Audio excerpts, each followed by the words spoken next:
Hello and welcome back to coverage here at GP Atlanta. I'm Marshall Sutcliffe. I'm in the booth with the Hall of Famer Paulo Vitor, Dominic Rosa. It's our pleasure to bring you coverage of the finals. We've got modern action all lined up for you here. Peiyun Zheng, 18 years old. He's from Beijing. This is his favorite deck to play. And his favorite card in this deck, you just talked about it a second ago, Collected Company. Okay, yeah. He says you never know what you're going to get. That's what he likes about it. Really? Yeah. That's what I don't like about it. I like everything else. I knew that's what you were going to say. 0 creatures, 1 creature, 2 creatures. Which ones? You never know. Yeah, so much fun. He likes spinning the wheel there. Across from the table, Ironworks combo in the hands of Pyotr Glogovsky. Goes by Canister online, where he's a popular streamer here on Twitch. I know that a lot of his fans are going to be in the chat. Yeah, and this is an interesting matchup.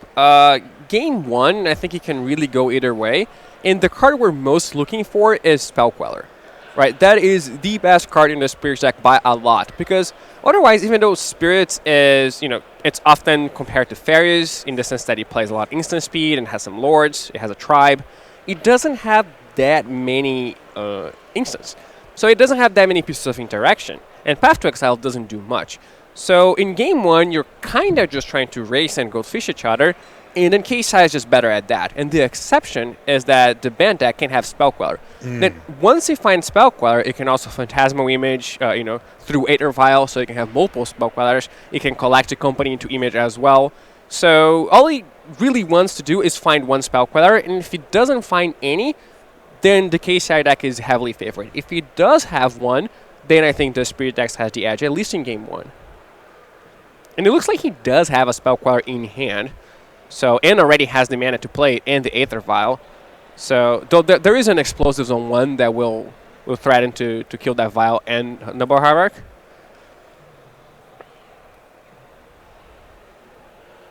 Gets in for a couple of damage here. Passes a turn. Draw step for Glogovsky, goes right onto the battlefield there. He's going to play a Mind Stone. Looking for an Opal. Or is he just going to pass the turn back? Yeah, and then, Zheng probably doesn't have a 2-drop to play because any 2-drop he had, he would have played. Could have just cast it. Well, he has the Vial, but he would have done it on his combat phase, I think, because then all the 2-drops are Lords. With the exception of I guess there are 2 Selfless Spirits and 1 Rattle Chains. Those are the ones that he can have. Phantasmal Image and Supreme Phantom, he definitely doesn't have. Yeah, here he knows that Pyotr is having mana problems, so just gets rid of that Mind Stone and adds a little bit to his clock. Okay. He was dealing 2 damage a turn, now he's dealing 4, so doubles it. Something's looking good early here for Zheng. Yeah, and he kept the Vial on 2, so if he does have Phantasmal Image, that would be very good for him. He gets to copy the Spell Queller, but there isn't Explosives, Engineering Explosives on Pyotr Glogovsky's side of the board, so he can get rid of that Aether Vial and stop that play from happening. And you have to think that this signalizes Phantasmal Image, at least to me it does, because you normally would rather have Vial on 3 Ooh, look at than this, Vial though. on 2. Collected Company. He might just hit one the good old-fashioned way here with Collected Company. Oh, yeah, that would work. Yeah, Ancient Stirrings is on the stack now for Glogovsky.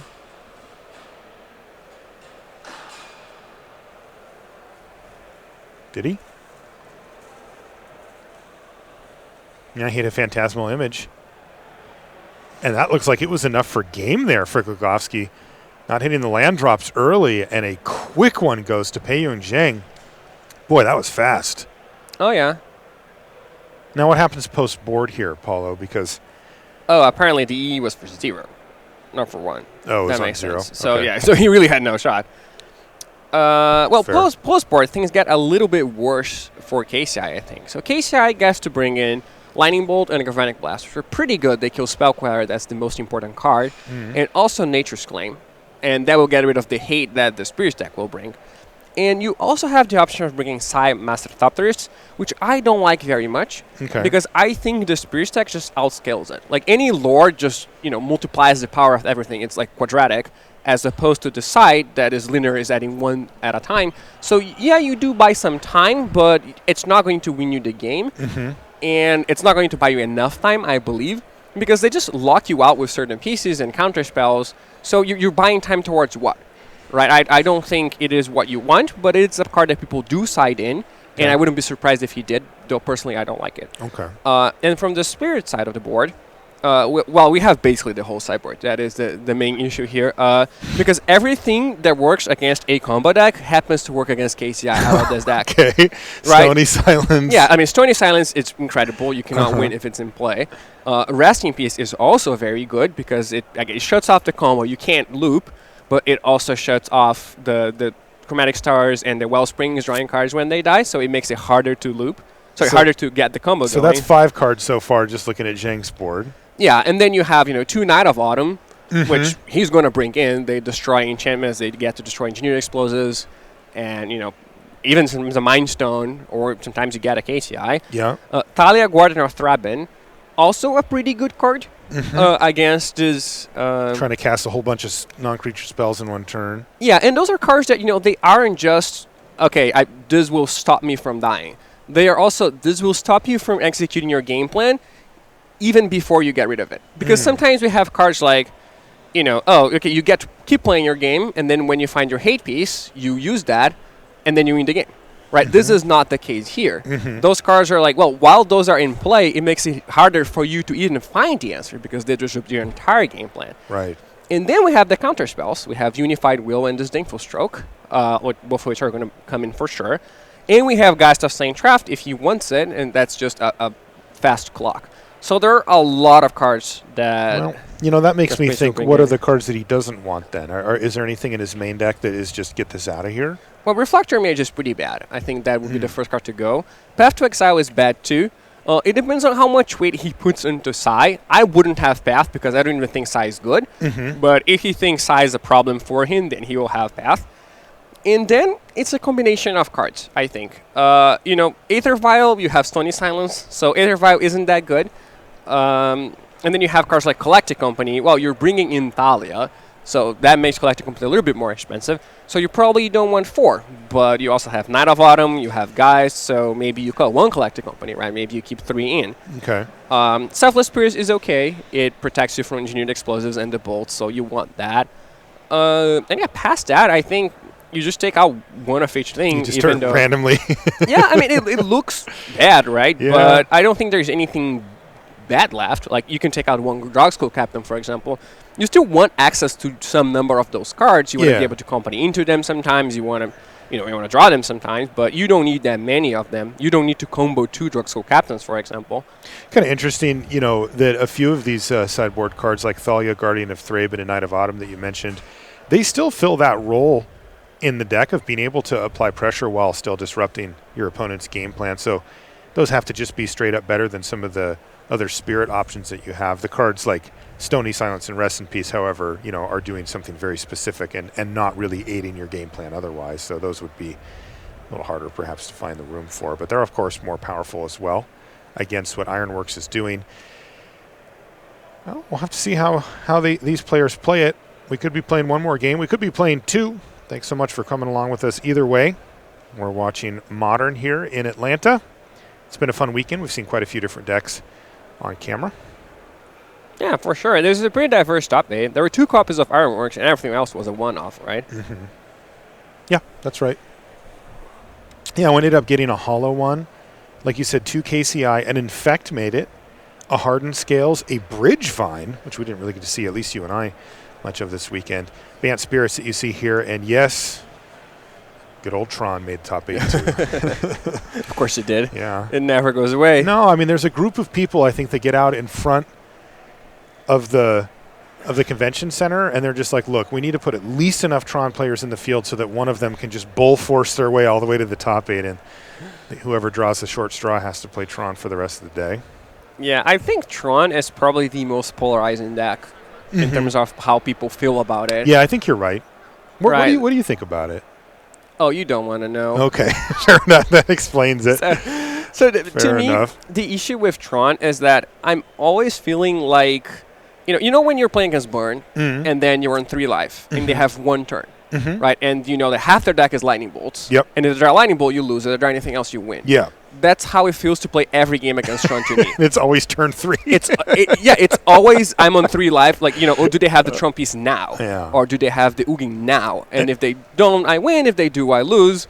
So I don't like it. Yeah, that's fair enough. I don't have any problem with it. I guess it gets a little... I've seen it so much. It's been one of the more popular decks in Modern for quite a while now. A lot of players, kind of dedicate a good chunk of their collection to getting Tron together so that they can play it. And I don't blame them for doing so. It's powerful. It's fun. And it's a strategy that's pretty straightforward to pick up early. Oh, yeah. I mean, it is. It has a lot going for it. It is a very it. good deck. Yeah. Sometimes really good. Sometimes, falls a little bit out of favor. But I will say, I've seen it do its thing enough times to kind of... to respect it? I get the trick. No, I just mean I get it. Okay, Probably if I didn't have to watch Tron that much more, I wouldn't be the saddest. But I don't hate the deck or anything like that. I am fond of a Karn Father. It's surprisingly more resilient than you'd think, right? Sometimes they print cards and you're like, well, now Alpine Moon, Tron is certainly dead. Tron's it's dead. like, oh, everyone's playing Blood Moon. Everyone has Fulminator Mage. And Damping Sphere. There's a million cards that were just like, oh, it's over for Tron, and Tron just keeps on trucking along. Yeah, and it just doesn't care about that. Like, I've seen more people lose with Blood Moon in play against Tron than win, I think. I think so. They just go Wurmcoil away engine, and you're like, well, now I can't even path it because I have a mountain. Right. It's unfair, by the way, that that's the case, but it is true. All right, Chromatic Star hitting the yard as we're underway here in game number 2. Peiyuan Zhang, he's up a game. Just got to win one of these next 2, and he's going to be a GP champion. 1,500-plus players started this tournament as well. Quite an accomplishment for the young man from China. And we'll see if he can get there, or if it's the more experienced Pyotr Glogowski who's going to win back-to-back games with Ironworks combo. Pyotr, a player very well known for his love of these kind of artifact combo decks. He started off by making his name playing Lantern. And it looks like he's moved on from that. Saw what Matt Nass did to basically every tournament he played. Yeah, for 6 month span or whatever with this deck, and said, I want to try that one actually. Is that a Geist of St. Traft? It is. Yeah, it is a Geist of St. Traft. So turn 2 Geist of St. Traft. You want a clock, you got a clock. And Pyotr Glogowski is going to have to respect that in a big way. Yeah, and so all the clock, like what you need when you're playing against those decks is clock plus disruption, right? He already has all the clock he needs. So clock acquired. Well, but that's the defense. The shields are up. He has it. The Scrap Trawler. I think there's a Knight of Autumn from Zhang, so we're probably just going to see that. Okay. But that will open up a window for Pyotr to resolve a KCI. Mm-hmm. Yeah, so it also depends on what other pieces of disruption he has. If he has like a counter spell, like a Disdainful Stroke, he might be interested in just waiting one more turn to have an extra land to be able to play the Knight and play the Disdainful Stroke. But if he's got nothing else, then I think he should just go for the aggression. Ooh, I think he has Stony Silence. Well, he definitely has Selfless Spirit. That's what he's going to play here, which takes that blocking option off the table realistically here for Glogowski. So, yeah, I don't think he's going to block now. That would just kill the Selfless Spirit, but the Scrap Trawler being in play is really good. Like, it's even conceivable that he wouldn't block, even if his opponent didn't have the Selfless Spirit. That's true. So, Zhang's going to get in for 7 damage. Thanks to Exalted. Scrappy T's just going to sit there. This could get interesting now. Ooh, there's the Stony Silence. Jeez, you mentioned the combination of pressure plus disruption, and Zhang has it all here. Yeah, to be fair, that's all his deck is at this point. Fair enough, It's all pressure and disruption. So he's in a pretty commanding position here. I mean, Pyotr Glogowski has probably 1 turn to get rid of the Stony Silence. And even if he does get rid of the Stony Silence, that doesn't mean he wins. Man, no wonder you like this deck so much. Oh, yeah, this deck is great. This thing seems sweet. I love it. Turn 2 Geist of St. Traft. Turn 3 Selfless Spirit plus Stony Silence against KCI. Oh, and there's the Knight of Autumn, too. Boy, Peiyuan Zhang came to play. Yeah, he actually had. Oh, he's going to copy the Knight of Autumn and hit the Karkling Ironworks. Okay, he's going for the flawless victory here. Peiying Zhang's going to attack in yet again. And we've got one turn here. I don't think there's anything Glukhovsky can do. And that's going to do it. We have our champion. Peiying Zhang from Beijing is going to take home the trophy. You see his friends behind him clapping for him. And why not? Congratulations to him. A great victory. 2 decisive games with Bant Spirits against a tough opponent in Pyotr Glukhovsky. He's going to have to settle for a second-place finish here in Atlanta. Yeah, I mean, it's still pretty good. Maybe you should have played. Oh, yeah, I would have played Spirits had I played. I know. But, wow, that could be me. Yeah, great stuff, though. And, of course, we always talk about the diversity in Modern, gets to show it off. By, we see 2 very, very different takes on the format meeting in the finals. And as we mentioned before, quite a few different decks in the top 8. 7 of the 8 decks were quite different. 2 KCI, Hollow 1, Infect, Hardened Scales, Bridgevine, Bant Spirits, and Tron. Those are very disparate. I mean, they're not even the same type of deck. Yeah. Let alone the same. Well, most of them list. are combo, but you say Spirits when you have Jarsko Captain from Plasma Image. Isn't that a combo, Marshall? Look, you were right. I mean, he assembled the cards he needed and then won the game, so I guess it's that. We're going to bring Zhang in here for an interview in just a minute. It looks like he's being handed his trophy right now. We'll hold off on giving him his $10,000 and send him a check in just a little while, but we'll be bringing him in just a minute. Yeah. And great. We're actually going to be able to do it over there with the headset, so that should be cool.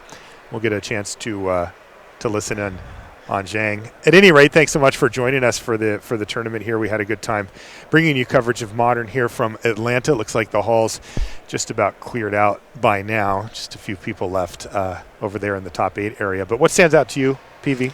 Well, what stands out to me is that, the thing that we saw the most throughout the tournament wasn't reflected in the top 8. Right, I think we saw a lot of Dredge, a lot of, the Phoenix deck, and those decks seemed really good. They did. Throughout the top 8.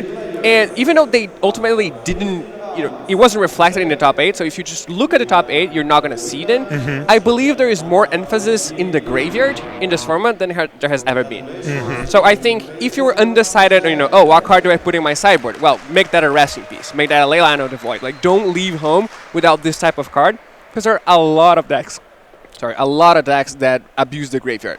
All right. Well, great stuff. Let's get a word from our champion, Zhang, down in the feature match area. Hey, can you hear me, Zhang? Yeah. Hey, congratulations. Great job. You are our champion here in Atlanta. Fantastic work. I can see you have your trophy there. Yeah. What is going through your mind right now? Actually, I think I'm dreaming. Yeah. You think you're dreaming? Yeah. Oh, that's awesome. Why did you choose Bant Spirits for this one?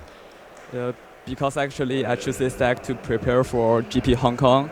But I need to catch the airplane for America to study, so I quit that event because there's a typhoon there. I heard that. There's a storm there, so I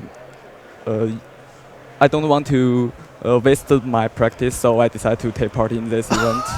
Oh wow! And also one more thing. I'm a fan of Andrei Strutsky. Yeah. Okay, I'm very happy to hear. Yeah. His guide helped me a lot. Oh, that is fantastic. Of course, Andre clearing the way with that deck as well and having success. What was the best card for you over the course of the weekend, Zhang? Actually, I think it's Collected Company. Oh, yeah. I think I wrote it in my profile. I saw that. You said you like it because you never know what you might hit.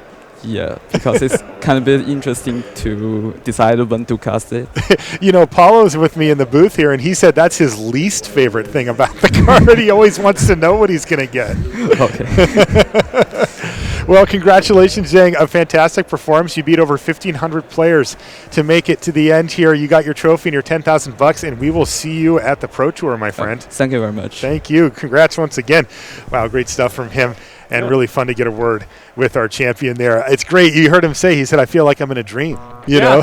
It's not real for him yet. So awesome stuff from Zhang there. Of course, that's going to do it for our tournament here. We want to say thank you to everybody who helps make these tournaments possible. That's the judges and the staff here on site they don't get thanked enough for the hard work that they put in to make these things go. So I always like to make sure we highlight that. Thank you to them and to everybody here from Channel Fireball Events that makes these things possible. And of course, thank you to you at home for hanging out with us and watching. We really appreciate you taking the time on this weekend to watch Modern with Paulo and I, and with BDM and Eduardo. That is going to do it for this one. We're going to be back in 5 short days here, 4 days. We're here on Friday, also in Atlanta, to bring you coverage of Pro Tour Guilds of Ravnica. So we'll be back before the weekend is even upon us. We certainly hope we'll see you there. See you next time.